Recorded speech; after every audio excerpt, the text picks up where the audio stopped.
ESLA.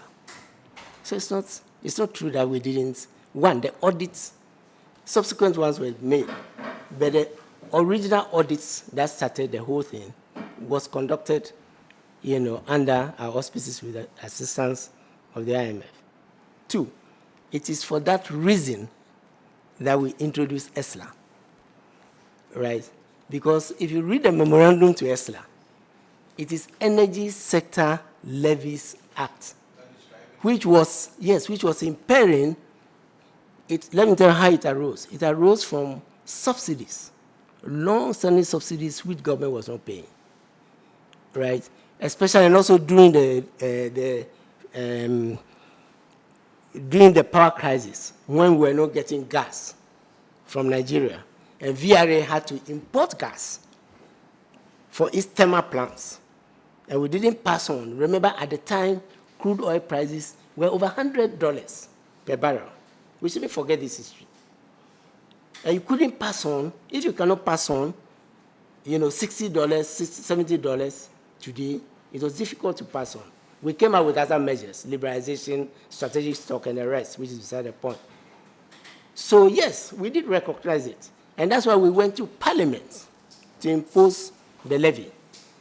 And remember, before we left office, the first flow of levies that came in were about 320 million Ghana cedis or so. We used 250 million Ghana cedis of that amount to pay 12 banks, 12 to 13 local banks.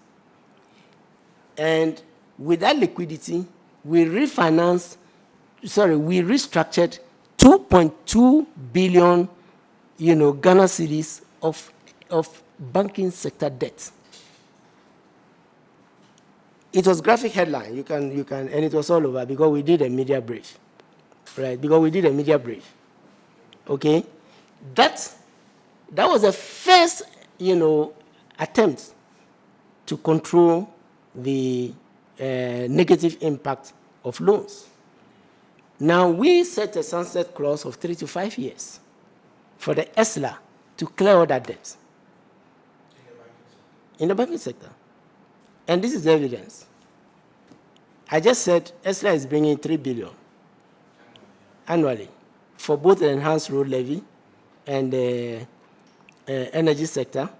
Remember, most contractors are also owing the banks, just as the energy sector was owing the banks. Conservatively, the other uses of the ESLA, public lighting. So if conservatively we say that out of the 3 billion, let's say 2.2 billion or so, right, is what is coming in to help with the debt, which is also the indirect effect of the banking crisis.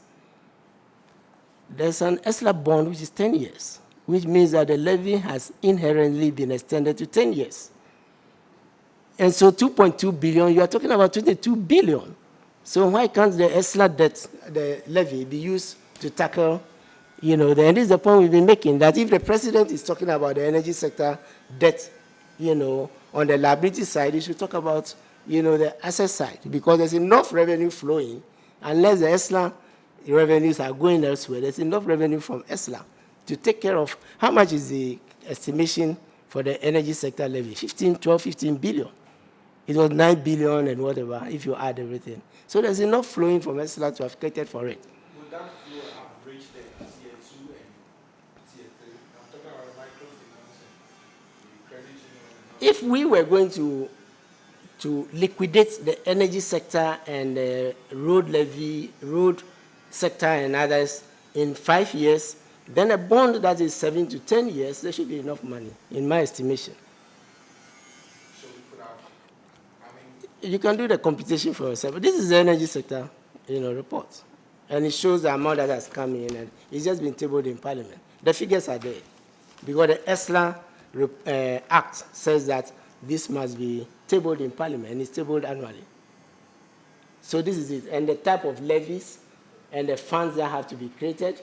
Listen, energy debt service amount, right? And then power generation and infrastructure support, sub-account, price stabilization and recovery. This is what we used to do, the strategic stocks, and they are all there. So in essence, the banks could have received.